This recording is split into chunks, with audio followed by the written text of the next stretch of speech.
Here we go. Good morning, Northern Michigan. I'm Wendy Nienhouse, and this is Boomer North, WTCM News Talk 580. Every Saturday morning at 7:30, I bring you a guest that is connected to Northern Michigan, or it's someone that may improve your life. If you were born in the 1940s, 1950s, early 1960s, this show is just for you. And I really want you to meet my guest this morning because it is Olivia Nienhouse, stage name Olivia Peck.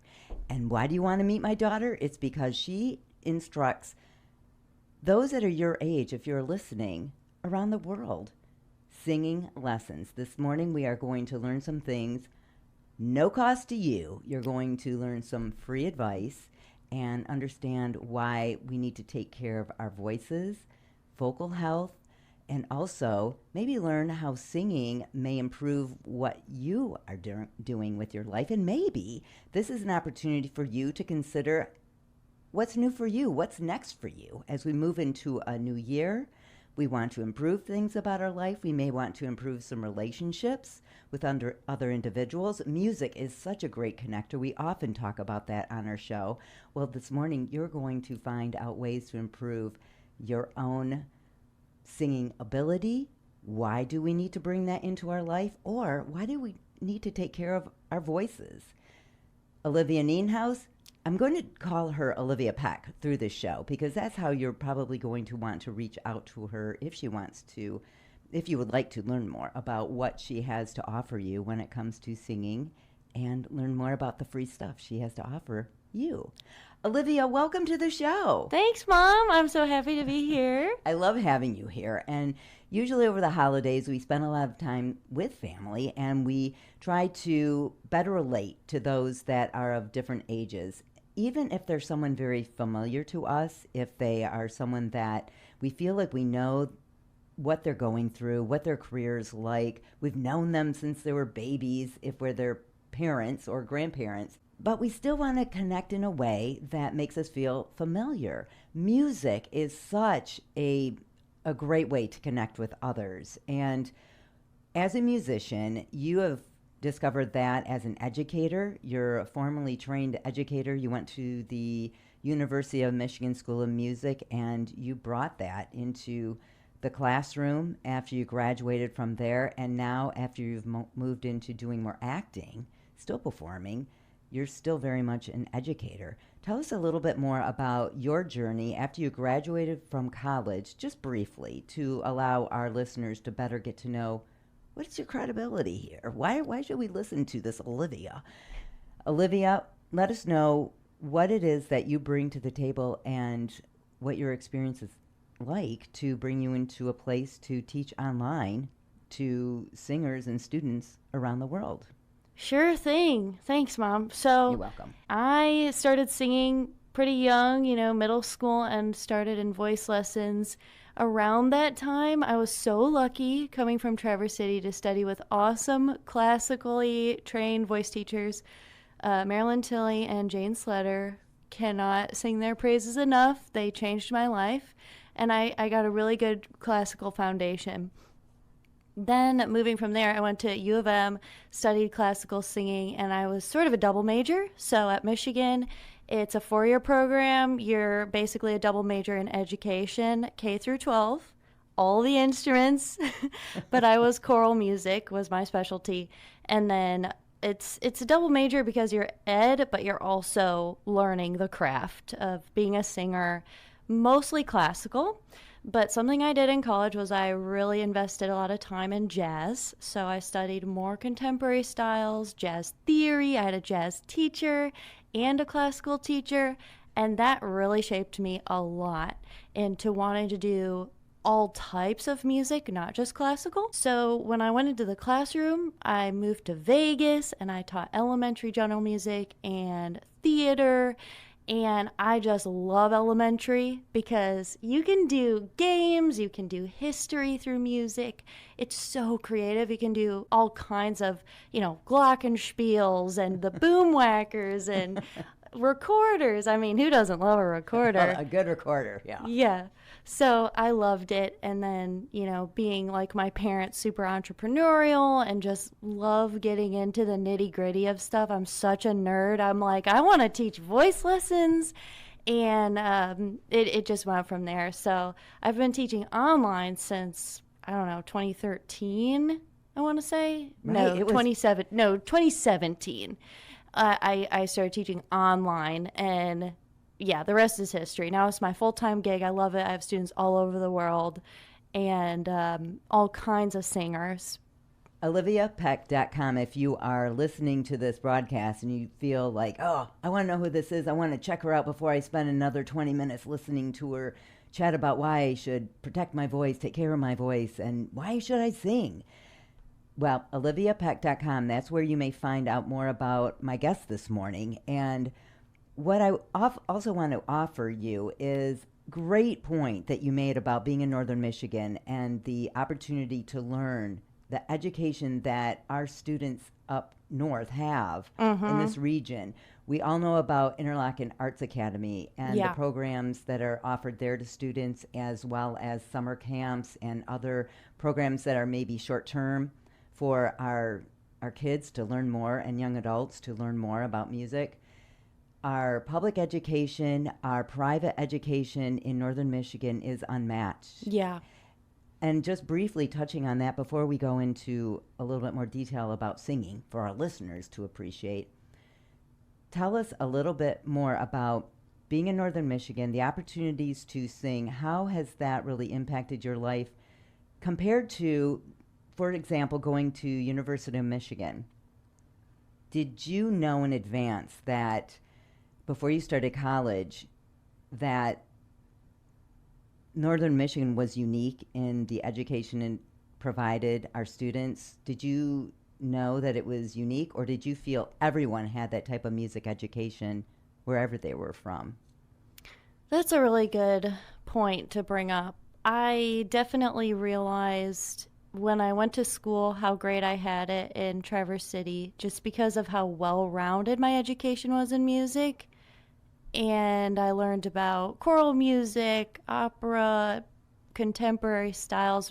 My first lead sheet, which is writing out the chords for the band to follow, that was in high school. So I had a really well-rounded education, especially as a singer. And I mean, Michigan's a great school.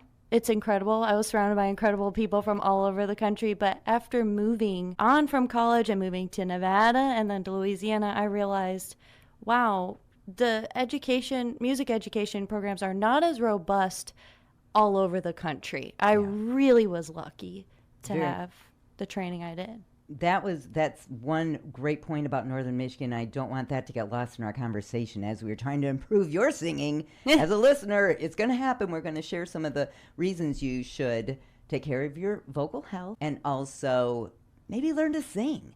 So Northern Michigan, it is unmatched when it comes to the type of education we may offer our students. And if you're someone that naturally is inclined to support the arts, if you are looking to do that, you may even be able to start with schools and programs that are happening around the area in your community. We're speaking about Traverse City area public schools, but all communities around here have an opportunity to provide music instruction. So check it out in your region, because we do have programs there that you may want to know about. So Olivia, now as we are moving into our baby boomer age folks that are listening, not that you have to be in that generation, born in the 40s, 50s, early 60s. I suppose anyone at any age should be taking care of their vocal health. What is it about singing that we should know? What are some basic things that we should be doing just to take care of what it takes to speak as well as sing? Yeah, it's all one voice. Your speaking voice and singing voice, it's the same, which sounds so obvious, but it's something we kind of forget sometimes. You think, oh, it's two separate things. It's not. So if you're taking care of your speaking voice, you are taking care of your voice. So, monitoring your speech. Are you someone who talks a lot, a little bit? I grew up talking a lot. In my family, yelling is talking, and not in a negative way, in a very excited way. You all know my mother, okay? She's very excited. We're all excited. But I had to kind of dial it back if I wanted to save my voice for a performance or something. So you can do that at any age and realize, oh, my voice is getting tired. Maybe I'll take it easy, get some good sleep, hydrate. It's just like working out. You have to hydrate the day before for it to actually sink in and hydrate your whole body. So I use a nebulizer, which steams my voice. What is a nebulizer for those of us that don't really know? So it's usually for people who have asthma, but you'll see more and more vocalists use it to hydrate their voice directly. So you'll breathe it in. It's like a little saline steam, and it hydrates your vocal folds, your lungs, and it's just a little bit more direct than drinking a bunch of water. And you can also do the face one, so it goes through, your nasal passages and stuff like that. So it's great if you have a cold coming on, or in Traverse City, I use it because it's a lot drier than what I'm used to in Louisiana. Yeah. You're based in New Orleans area right now, and you have students that are there, and you have gone into classroom settings in Louisiana, in Nevada, and in Michigan when you were going to school. You were before your first job post-graduation out of U of M. So you've seen a variety of different types of climates, environments, and as you are working with students from around the world, do you notice a distinct difference in where people live? Is there some, based on how they may have a hard time or an easier time expressing themselves or their issues that they're faced with? Do you feel that that is something that you may recognize when you're working with someone? Yeah. And that you may expect? Yeah. The biggest thing is an accent. So other than that, someone's age might play into it, and experience, obviously, but in terms of where you are in the world, accent is the biggest thing. Oh, really? Yeah, because the way that singing works is you're shaping your vowels. That's the most important thing, is how you're shaping your vowels. It's not all about the consonants, it's about the vowels. And so depending on your accent, those vowels might sound different. So in the UK, my English singers, they have a more nasally aw vowel, as opposed to my Michigan ah. So we're both saying ah, A-H, but the sound is created very differently in the vocal tract because of the shape of your vowels, because of your accent. Do you feel that so you have the accent. Yep. Do you have that sense that maybe just because they live in an area that is more dry or an area that's more humid, like the difference between Louisiana and Michigan being much more dry, do you feel like that affects them as much as their accent when it comes to the challenges they have? Like they're all trying to probably reach a baseline in the type of music. Yeah. And do you feel that those that are from a different type of climate have more or less of a challenge based on where they are? I imagine in Louisiana, having all that humidity and the moisture may help their voice. Yes. More. And in fact, that's why humidifiers are always great for vocalists to invest in as well. To have a humidifier, especially in hotel rooms, are dry, because yes, the humidity can be a really good thing for a singer. So dryness does affect my voice. I know it affects other singers' voices too. Some singers are more sensitive than others. I'm so the pretty the diva yes. So it just depends on the singer, because what if I have allergies though when I go to Louisiana or something? So there's kind of different things depending on your environment. The biggest thing is just being aware of how your voice changes when you go somewhere new. So is it an allergy that's making your nose run?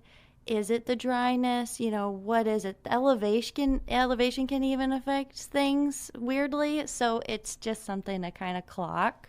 Oh, that's great advice. Olivia Peck, oliviapeck.com. She is with us this morning. We are talking about vocal instruction to become a better singer, better speaker.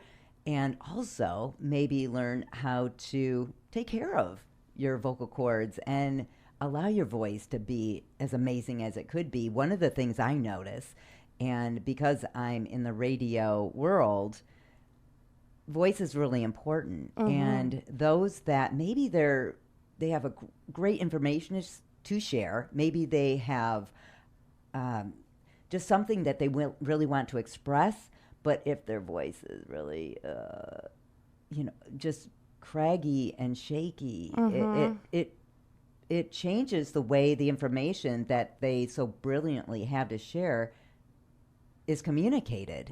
And so taking care of our voices at any age is such a great idea, because if we want to maybe not live forever, but we want to sound youthful forever, taking care of our voice is a great way to do that.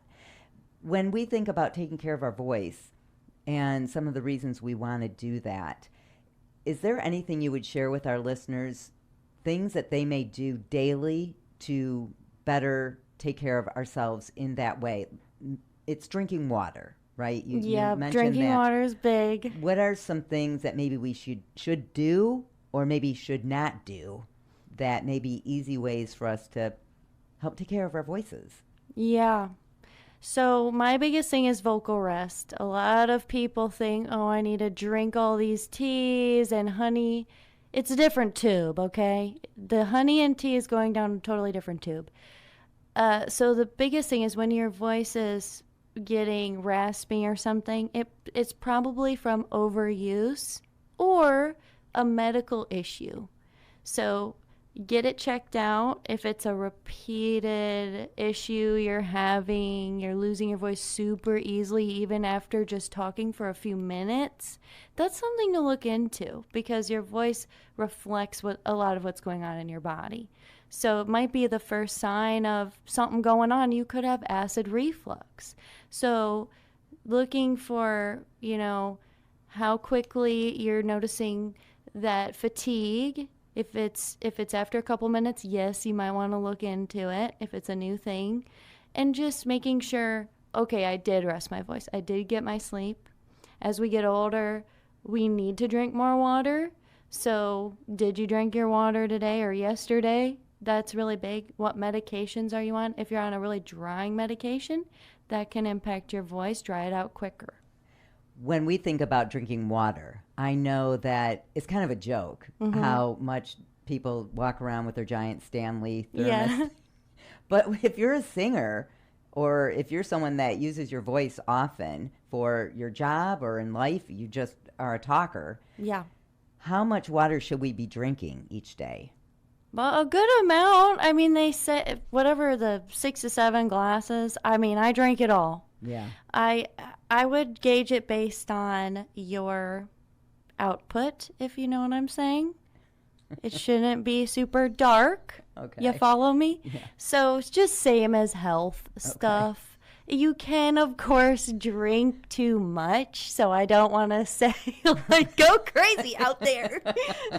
Because I did have a singer tell me one time, she was like, well, I drink too much water, and I almost drowned myself. She was drinking too much. She was depleting her electrolytes. Oh, so wow. she got too crazy with it. Okay. So it's possible. It's possible. But I think, too, as people age, they don't want to drink water because they'll have to go to the bathroom more. Mm-hmm. But it's the trade-off is you're really dehydrated, and so that can affect so many different things. So just drink it. It's okay. OliviaPeck.com. We're speaking with Olivia Nienhouse. Her stage name is Olivia Peck. She is an actor, and maybe she'll come back another time. We can talk about some of the things that she's performed in. I get asked that often, and so we could do that another time. But this morning we're talking about her voice coaching and singing lessons, and how you as a listener, if you're interested in becoming a better singer, just having more control over your voice.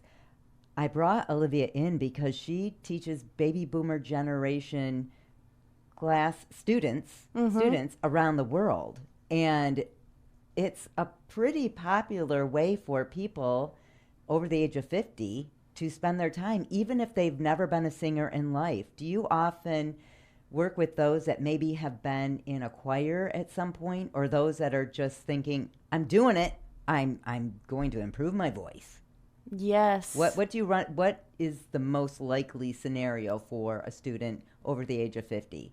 A singer already, or someone that wants to sing?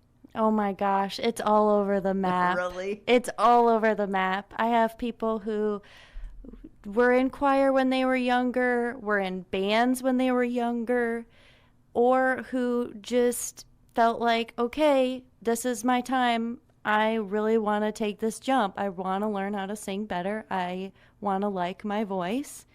It's usually people who are interested in music, Yeah. Music lovers.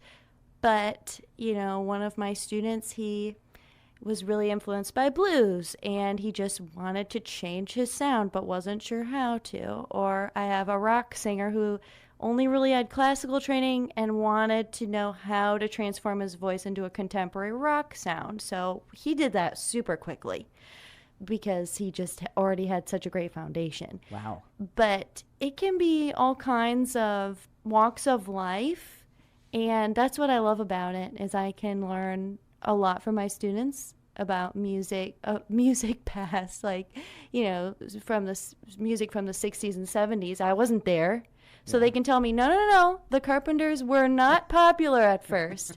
So I learned stuff like that all the time. It's the best. One of the things, as an educator, Olivia Peck is with me, oliviapeck.com. She is a voice coach. You may also find her on YouTube.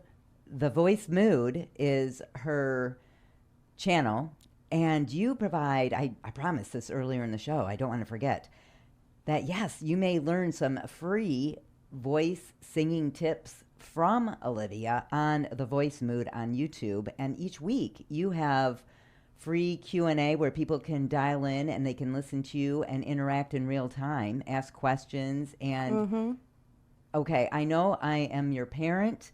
I am blown away by your skills to do things in real time on the fly. You pull in visuals and different little charts or different links to other performers. If someone asks you a question about Dio. Dio, yeah. And you pulled in this little clip of Dio as they were asking you, how can I do or don't do this with my voice as he does? And you pulled it up, and that was on your show in real time. And we're learning, and even if we didn't know the artist that they were talking about, you introduced it to everyone in the free Q&A, so we all know what's going on. So anyway, it's fun. It's very easy to watch. It's entertaining, and it's clear that you have spent a lot of time putting this together, this opportunity to teach students and offer them these little freebies, and you think about their time, which is so important. It's not an hour into the weeds and then you're finally getting somewhere. Right. I mean, you know that people don't have much time, and you respect that. So anyway, the benefits of voice, and you share that through these Q&A and live answering questions kinds of environments. I'm sorry, I'm probably killing your PR because I'm saying all the wrong things. No, it's great. I'm such a general population non-singing person, and I just know what I appreciate seeing. So you've got that opportunity. The Voice Mood on YouTube is where you will find information about that. OliviaPeck.com is where you will find information about her singing in general, your background, links to, if people are really hung up and all of a sudden they're just really focused on the fact that you're an actor, you can see all the things she's been in and follow her there. But I did want to offer our listeners an opportunity to feel confident and embrace wherever you are when it comes to singing. One of the things we were talking about off air, Olivia, was how much music and songs are so relevant to who we are. Yeah. And we were talking about, you said that a lot of times when people are trying to shape their singing style or express themselves, they often go to their middle school or early high school chapter of life when they reflect upon, kind of where they land. Yeah. Yeah. So an anecdotal experience that I have as a teacher is Oftentimes, when people have a certain singing style or technique or sound, it can be traced back to things that they grew up with, things that they like, singers they admire, or singers they listened to growing up. And there is some legs to that. Apparently, there was this, according to Spotify data, ages around 13 through 16 for people is the most important influential time for people to become lifelong fans of a certain genre, if that makes sense, or of a certain type of music. Totally. It totally does. Because when I think about that, when you were sharing that with me, I was thinking back to my middle school. Mm-hmm. And we were sitting there in music class. And we were really starting to gravitate to our freedom. You know, like getting a bike, freedom. I can be independent. Same thing. When you knew that you could listen to music and you could independently, you could find the music that you enjoyed. Maybe you learned about it when you were sitting in music class, but then when you could take that away and discover music when you're on your own, it did feel like you were expressing yourself just by listening to something independent. And so that's why I love having you here. You've been an educator of all ages in a classroom, and having gone to U of M, you're very familiar, having grown up in Traverse City and born in Munson Medical Center in Traverse City, you have really experienced a life up north, and then to experience what life is like around the United States, different parts of the country, out west, down south now, and having students from over the pond or across the pond, I don't know, sorry. I don't know how you say that. But you've had them in different countries around the world, and bringing to our listeners this opportunity to express how important it is for us to express ourselves. And we're already running out of time, but I did want to give you the opportunity, Olivia, to share with our listeners anything that you would want to offer as far as the benefits of why they should take that leap to sing. Absolutely. So it's never too late to start your singing journey or to get singing. Some people are nervous to sing. Maybe when they were younger, they were told, hey, you're no good. But there's so much life experience that you gain over the decades. And some of my best students are my older singers because they bring that. They're determined. You may or may not have more time to immerse yourself in music, so why not? And it's so awesome because a lot of the times people just need to know, okay, this is my vocal range, these are my limits, what types of songs would suit me, how can I go from the voice I have now to a voice I admire, or this type of voice. And the more you learn, it can happen over the course of a few weeks.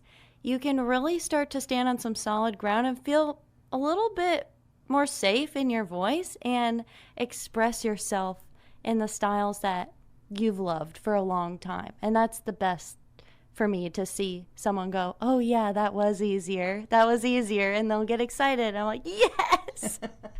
I get super excited with them because it's very fun. It's very fun, and you may be able to have that fun if you are someone that, you know what, I've always wanted to dip my toe into singing. I want to sing, and this is a great chance. We're turning into 2026, a new year, thinking about things that we want to maybe ramp up. Maybe you want to slow down a little bit, but music is such a great way to connect with those in our life, as well as maybe find our voice, literally. Yeah. Literally. Olivia, thank you so much for joining us. I'm so thrilled that you could be Thanks, with Mom. Boomer. Oh my gosh, absolutely.